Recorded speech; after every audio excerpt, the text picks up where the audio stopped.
to the Africana History Challenge, the only quiz show where the true prize is knowledge of self. My name is Jabari Osaze, and I am your hood historian. I have to say, I am so excited to be here for this amazing event. We have to absolutely recognize the two wonderful organizations that have put this together. Mastering Mindsets Las Vegas and the Kingdom Television Network. Folks, in a few moments, I'm going to introduce you to our three illustrious guests. And when you meet them, I want you to ask yourself, which one of these guests is me? Who am I rooting for? And as you do that, you had better get ready to text your cousin, text your auntie, text your friends, and tell them that the Africana History Challenge is live. I know you all know folks that think they know Black history. This is a time for them to put up or shut up. So, let's go ahead and meet these wonderful, wonderful people. Let's see what they're bringing to the challenge today. On our left, we have Brother Ken. Hey, how you doing out there? Glad to be here. Brother Ken, tell us a little bit about yourself. My name is Ken Evans. I'm the president of the Urban Chamber of Commerce here. Work with a lot of business owners and entrepreneurs. In addition to that, retired military. And I also like history, especially art history, because of what you said, it defines our sense of self. Now listen, that introduction was a salvo to the other contestants. You see that? He said, look, I'm into history. Y'all might want to just, go get some coffee, chill a little bit. He's got it. Well, in the center, we have Queen Desiree. How you doing, everybody? Queen Desiree, tell us a little bit about yourself. I am coming from a construction project manager background of 18 years, and I am now a motivational speaker, inspirer, and coach teaching personal development, mindfulness, and awareness. Powerful, powerful. And I think you better recognize that she might motivate her challengers towards some sort of strategy she got cooked up. So look at her carefully, all right? Look at her carefully. And then last but not least, we have the very funny and talented Brother Donnie. What it do? Donnie, tell us a little bit about yourself. I'm a comedian. I'm a comedian. I'm a public school student, and I don't have any history like that. I don't know.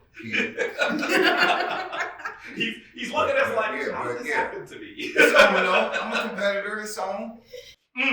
But I guarantee you, if you have seen a few episodes of the challenge, you will recognize that sometimes the folks that play it quiet in the beginning come up in the end, and you were going to see a dark horse cross the finish line. So watch carefully. Remember, for those of you at home, which one of these contestants is you? And by the way, for all of you who are watching the show together, you watching with your kids, your spouse, whoever, you better recognize if they're not answering the questions and saying later on that's what they chose, don't let them get away with that. Write down your questions and test yourself. Well, we are going to start with question 1 right after we pay some bills. So you better stay tuned to the Africana History Challenge. We'll see you in a moment. Welcome back to the Africana History Challenge. Now, I know that during the break, you probably called auntie, you probably called cousin, and someone said, what do you mean Africana? I know what African history is, but what does Africana mean? Let's just let you know. This challenge will give you information about the motherland, about the continent of Africa and the diaspora. So essentially, you will see questions that have to do with Black folk from throughout the world. I know that you are going to learn a lot and have a lot of fun. So, it is time for us to jump into question number 1. Contestants, are you ready? Yes. Let's get it. Question number 1. This popular epic poem has been heralded by Mandinka griots for hundreds of years. It features the story of the founder of the powerful Mali empires, the rise to power. the powerful Mali Empire's rise to power in the 13th century. Here go your 4 choices. A, the Epic of Sundiata al-Koli. B, Chronicle of Mansa Musa. C, the Epic of Sundiata Keita. And D, the Tale of the Mali Masters. Do any of these jump out to you? Brother Ken he looked really calm. Did you see him look into the camera and give a letter? Which one of you at home chose Ken? I Ken. tell you, I'm intellectually competitive. You competitive. Just not intellectually patient. That's powerful. That's powerful. Okay. So we have a B from Brother Ken. Go ahead. Do the rest of you have an answer that jumps out at you? I was going with B, Chronicle of Mansa Musa. I remember hearing that somewhere. You're familiar with the name Mansa Musa? Yes. Good. Brother Donnie? I guess I probably want to go with B, but I was going to go with D, but they picked B, and that just changed my whole energy. But I'm gonna stick with D. Majority rule. You gonna stick with D? Yup. Uh-oh. He said, I am striking out on my own. Family at home, what did you select? What answer do you think you have? We are about to reveal the answer. So make sure that you have it written down so you could show your kids that you are a master of Africana history. Here we go. The answer is C, the Epic of Sundiata Keita. Wow, so we had a B, we had 2 B's and a D. Now, can I say to you, you should expect that this question was going to be a trick question. You should expect it. You probably heard Mali and thought Mansa Musa, right? Is that what happened? For some of you that said Mansa Musa? Absolutely. I get it. But Jabari is also gonna try to trick you. Mansa Musa is definitely part of the same empire as Sundiata Keita, but Sundiata Keita is the founder. Make sense? That works. Yes? That works. Y'all mad at the Quizmaster? Yes. No. Yes. Yes. I learned something. Yeah, you caught me off. Let's jump into question number 2. Are we ready? Yes. Uh-oh. Y'all didn't seem as enthusiastic about question number 2 after question number 1. It got real. Let's go to question number 2. Let's get it. Who is this ancestor? He was famous for leading African-American exodusters to self-sufficient towns in Kansas after the Reconstruction era.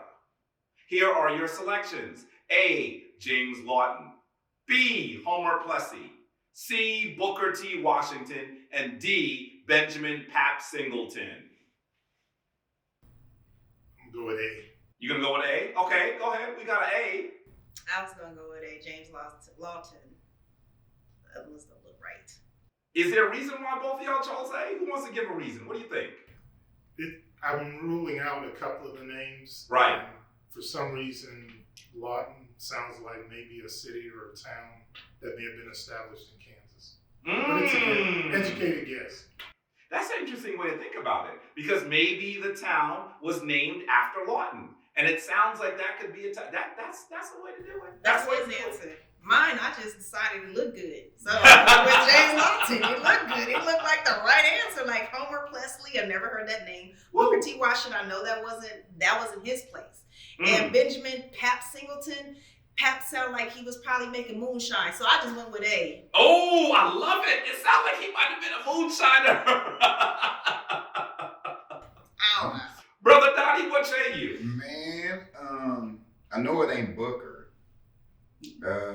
Like she said, Pap, that one kind of, at first I thought it was, and I was like, nah, not Pap. But I'm going to go with B. I'm going to go with Homer Plessy. I've never seen that face, and I've never heard that name. So Now, you want to hear something interesting? Sometimes the pictures are there to trick you.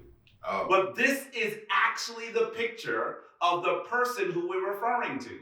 Brother Jabari threw that in because most people have never heard of him and never seen his picture.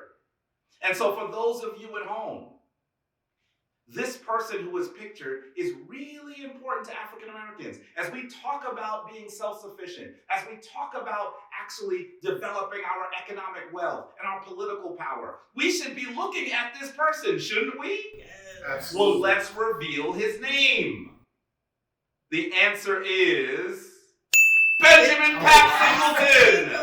Young Pap, I should have went with Pap. I should have rolled with Pap. Benjamin Pap Singleton. You're supposed to inspire me to go with the right answer. Now, understand, I know that some of you chose James Lawton, and I know that James Lawton sounds good. That's why I made the name up. No, that's why I didn't pick Lawton, because I know Lawton is in Oklahoma, so I thought it was some kind of a... Yeah. Now you want to change up your analogy? I mean, no, that just... But Homer, I like that Homer Plessy. Now, keep in mind, Homer Plessy is a real person. Okay. Homer Plessy was the plaintiff in the Plessy v. Ferguson trial that actually, where the Supreme Court decided that black folks didn't have any rights. You already know who Booker T. Washington is. So the answer is Benjamin Pap Singleton. So we've been through 2 questions, and you can see the Africana History Challenge is no joke. But you better be sure that you're going to have fun and learn a whole lot.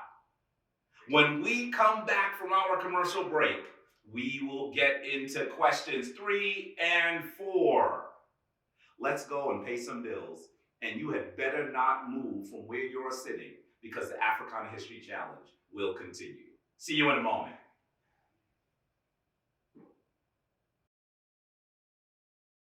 Welcome back to the Africana History Challenge. Well, I know that you've seen questions 1 and 2. How did you do? How did your contestants do? Did you choose one and say, you know, they were convincing me and I think I'm with them? Listen, these questions are not easy. Where would you have learned this? We didn't learn it in school. So definitely this challenge is going to be critical for you and your family. We're about to jump into questions 3 and 4. Contestants, are you ready? Yes. I think so. I think that questions 3, at least question 3, you might be more familiar with. Are you ready? Yes. Let's get it. Question number 3. This legendary jazz singer was the first African American to win a Grammy Award in 1958. Here are your selections. A. Ella Fitzgerald. B. Duke Ellington. C. John Coltrane. And D. Miles Davis. I'm going to let them go first this time. Okay. 1958 legendary jazz singer. I'm going to go with Ella Fitzgerald. We have an A. We have an A. Is there a reason why you chose that one? Because it's a woman, it's the only woman on there, and I'm the only woman up here, so I'm Woo! supporting women. Like what? Like Go that's ahead. She said the queens are gonna rule. I got you. Yes. Anyone else? I'm gonna also go with A. You going with A too, I'm Donnie? gonna also go with A. I'm the Let's do it. provider of inspiration, right? You see what I told you about her inspirational Right? nature? Yeah, I feel it though. I feel the energy. He's feeling it. Brother Cam? Actually, I was thinking either it's Miles Davis or John Coltrane. I'm not sure, so I'm gonna roll with Miles Davis. You rolling with Miles Davis. Gotcha. Are you ready? Now, let me ask, before I show you the answer, we at least know who all these people are, right? Yes. That's interesting, I think.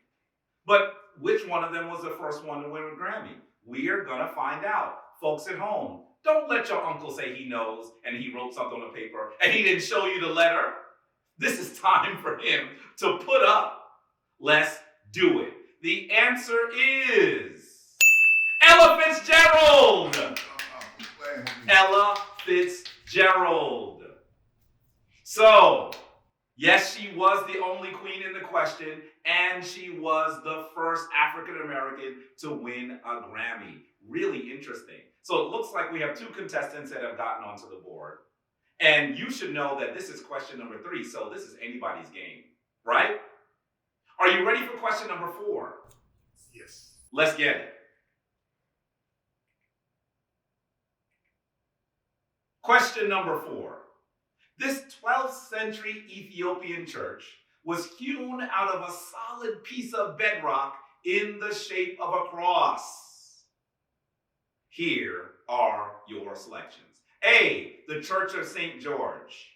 B, St. Michael's Basilica. C, the Church of Miriam. And D, Church of Emmanuel. You want to go first? Do any of these answers jump out to you? Church of Miriam. Church of Miriam? Yes. Is there a reason why you chose the Church of Miriam? Nope. Not at all. It was Now, a wait, selection. Now, let's be clear. This is multiple choice, right? Students at home, you ever have a test and say, you know what, I don't know the answer. I'm going to just sit here and stare at the page and not put anything down. At the very least, you have to choose something. It's multiple choice. Choosing nothing means that you have a 100% chance of failing.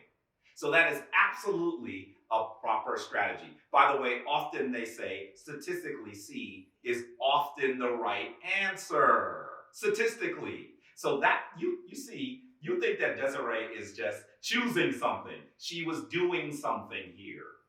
Well, good brothers, do you have an answer? I want to say I've read about this, but I can't remember the name, so I'm going to have to say D. D, Church Emmanuel. Got it.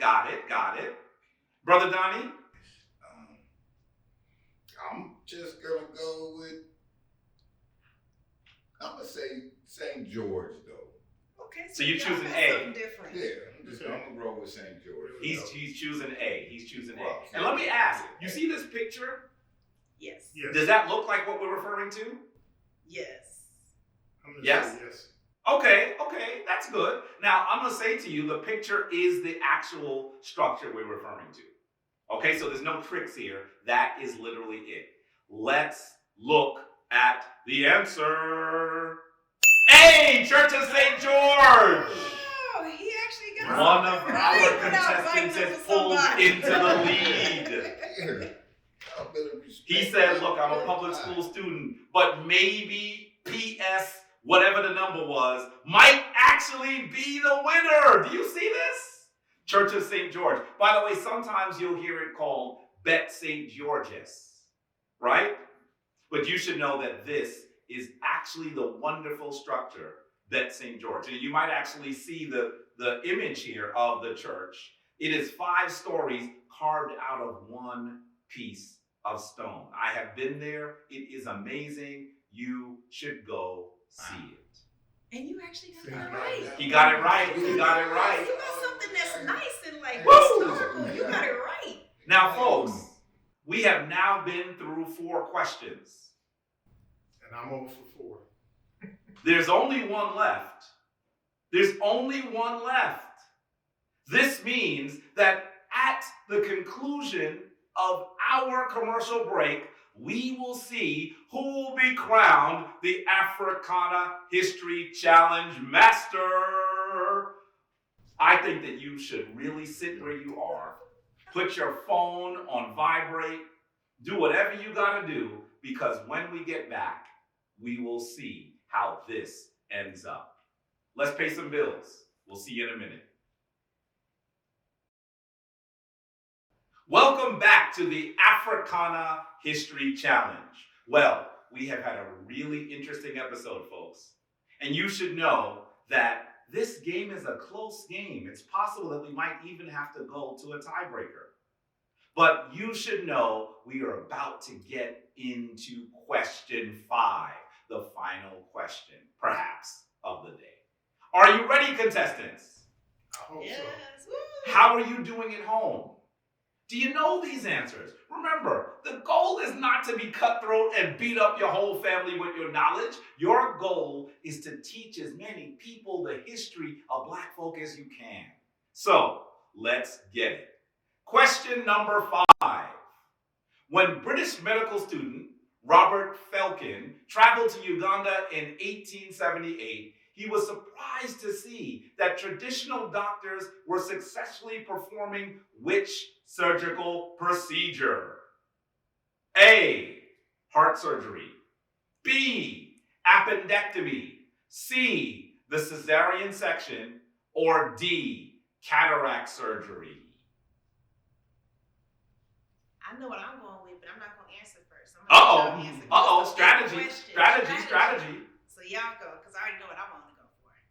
Well, I'm bringing up the rear right now and embarrassing my mom. Now, obviously, I learned the wrong history, but I'm going to go with B, appendectomy. B, appendectomy. Okay, B, appendectomy. By the way, Brother Ken, you're not embarrassing your mom. You on a Black History show. She was into Black History. She's excited that you're here. That's true. And she's probably thinking, wow, this is a lot of great information. Because remember, where would we have learned this? Brother Jabari has been studying this for 30 years. That's the reason why I know these answers. But most people are not in this field. So if you're not getting any of the answers, good. That means we have a lot more work to do, and you're going to have fun doing it. And I'm learning something. That's right. So we have started out with a B. What do the rest of our contestants think? Keeping it on the Queens, I'm gonna go with that C. That's cesarean. Just on the Queens. He decided he was gonna go with C. I wonder if that's what Queen Desiree was trying to do. I was thinking of cesarean because of the childbirths that they had back then. In 1878, there wasn't a lot of medical procedures, especially like heart surgery. They didn't do that in that era. It wasn't during that time, and neither was the cataract surgery. So the appendectomy is cesarean, but I went with cesarean because of the births. So we have a B and 2 C's. And besides, I gotta keep up with him because if he gets another point and I don't, I'm gonna be mad. Wow, now wait. Wait, did you hear the Queen's strategy? She said at the very least, I have 2 points, Donnie has 1 point. If we choose the same choice and he wins and he gets it right, at the very least, I will win. If he gets it wrong, I will still win. Did you hear what she said? Y'all have got to enjoy the strategy. We getting a timeout. Brother Donnie, what you think? He got 2 points. I got 1, but I'm going to take those 2 though. It was the reverse. Donnie is the one that has the 2. I wasn't going to say nothing. You got one take. So Donnie is the one that has the 2. Got it. So, are we ready for the answer? The answer is C, the cesarean section. Listen, public school has prevailed. Now, I'm going to tell you, we often think, that's right. Now, you should hear this. We often think that Western medicine, the medicine that comes out of Europe, is much more advanced. But the reality is, part of the reason why we feel that way is because Western medicine and the folks of Europe are telling history. We need to be clearer about the advances that Africans brought to the world. And it's so interesting that in the late 1900s, this British medical student talks about how these healers were doing this work. We got to know the history. Folks, I hope that you have enjoyed the Africana History Challenge, and you better know that Brother Donnie is standing there with the crown on his head. Get him, King. Go ahead. Now, you also should know that we always do a bonus question for those of you at home. So, here is your question. You should know that if you think you know the answer, you should be sending it to the Mastering Mindsets website at masteringmindsets.org. The question is, who wrote the world's oldest complete book? Your selections: A, Ptahhotep, B, Homer, C, Hannibal, and D, Moses. Which one do you think the answer is? If you answer the question, you might be selected to be a contestant on the Africana History Challenge. This is Jabari Osaze, your hood historian, saying peace.